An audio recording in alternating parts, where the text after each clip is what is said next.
नमस्कार, मार्केट संवाद में आपका स्वागत है। उत्तर प्रदेश के झांसी में चुनावी खुमारी उतर चुकी है।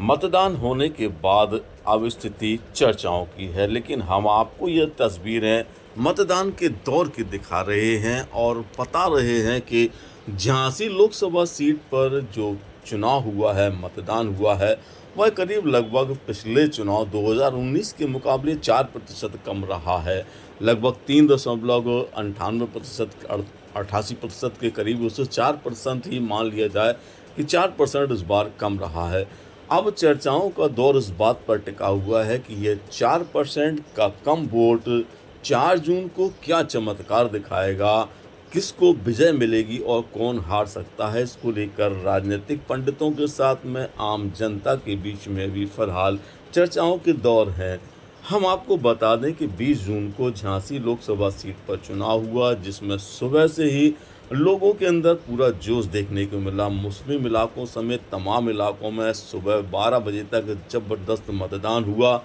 2 घंटे के लिए थोड़ा सा ढील पड़ी, उसके बाद लोगों के बीच ये हवा आई कि ज़बरदस्त मतदान हो रहा है। तो शाम को फिर एक बार मिडिल और अपर मिडिल क्लास के लोग निकलकर बाहर आए और मतदान का प्रतिशत रिकॉर्ड स्थिति में आने की ओर आ गया। हालांकि यह पिछले 2019 की अपेक्षा 4% कम जरूर रह गया, लेकिन इस परसेंटेज कम होने में 4 जून को क्या स्थिति बनेगी ये हम आपको बता सकते हैं, क्योंकि इस समय जो आवाज़ आ रही है, चर्चाएं चल रही हैं, उसमें मुख्यतः जो मुकाबला कांग्रेस इंडिया गठबंधन के प्रत्याशी प्रदीप जैन आदित्य और भारतीय जनता पार्टी के प्रत्याशी अनुराग शर्मा के बीच नजर आया। तीसरे खेमे के रूप में बहुजन समाज पार्टी के रवि प्रकाश कुशवाहा जरूर रहे, निर्दलीय भी रहे, लेकिन लोगों के चर्चाओं में अभी जो विजेता की तस्वीर निकल रही है, उसमें कभी अनुराग शर्मा तो कभी प्रदीप जैन आदित्य का चेहरा बनता है। दरअसल इस चुनाव में सबसे बड़ी खासियत यह रही कि अधिकांश जगह पर मुद्दों के बीच में यह चुनाव लड़ते देखा गया। भाजपा के प्रत्याशी को जहां मोदी के चेहरे और मोदी के चमत्कार के साथ में राष्ट्रवाद पर पूरा भरोसा रहा, तो वहीं इंडिया गठबंधन के प्रत्याशी मुद्दों पर पूरी तरह से फोकस किए रहे और कई जगह यह देखने को मिला कि लोग बेरोजगारी, किसानों, युवाओं की समस्याओं को जो राजनीतिक दलों ने उठाया, कांग्रेस समेत सपा और उनके सहयोगी संगठनों ने, उसको लेकर थोड़े प्रभावित भी नजर आए। ये चुनाव किस करवट बैठेगा ये ईवीएम में कैद हो गया है, लेकिन चर्चाओं के बाजार में अब सिर्फ इसी बात पर फोकस रह गया है कि क्या अनुराग विजेता बने रहेंगे या प्रदीप जैन उन्हें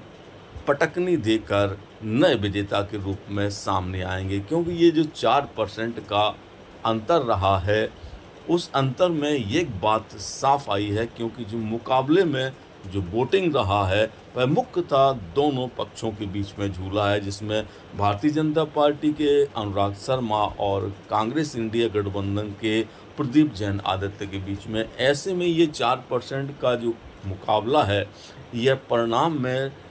जानकार और चर्चाओं में इस बात को लेकर खास तौर से कहा जा रहा है कि जिसकी भी जीत हार होगी, मार्जिन बहुत ज़्यादा नहीं रहेगा, यानी विजेता जो भी बने वह बहुत लंबे मार्जिन से नहीं बनेगा, लेकिन विजेता बदल सकता है या वही रहेगा, यह देखना दिलचस्प होगा। ये गलियों की जो आप चहलकदमी 20 तारीख की देख रहे हैं, वह बताती है कि लोगों के अंदर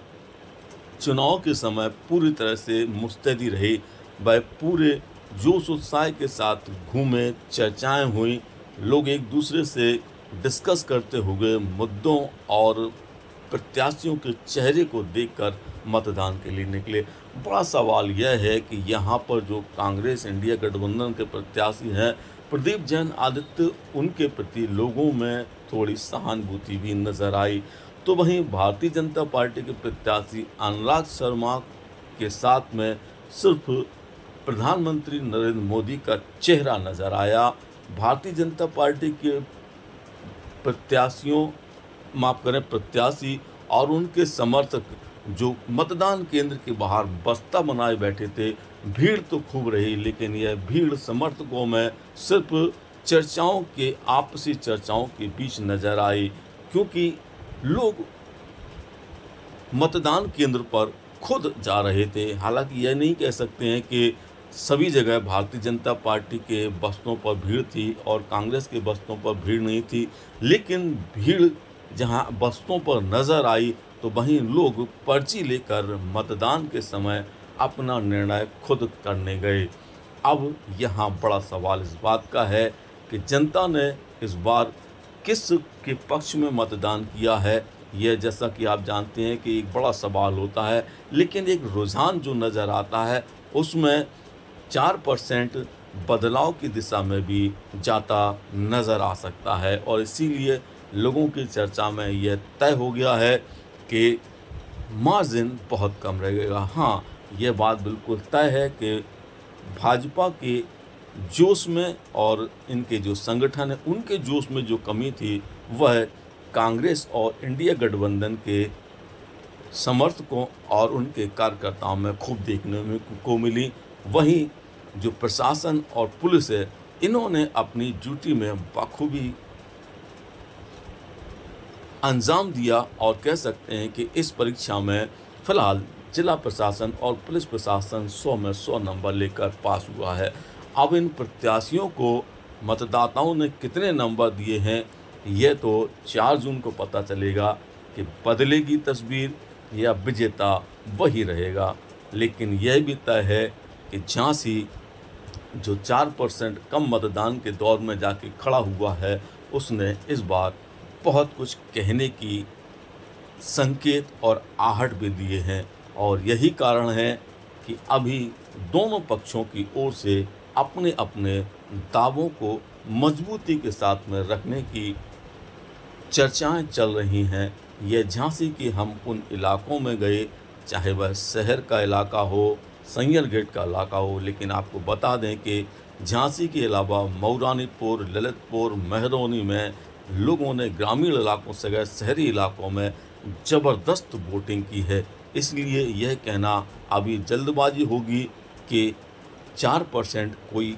गज़ब नहीं दिखाएगा। 4% का अंतर बड़ा गज़ब दिखाने की स्थिति में भी है। देखना यह है कि यह गज़ब किसके पल्ले में जाकर ठहरता है, क्योंकि अभी तो फिलहाल चर्चाओं में कभी तस्वीर प्रदीप जैन की बनती है लोगों की, तो कभी अनुराग शर्मा की है। फाइनल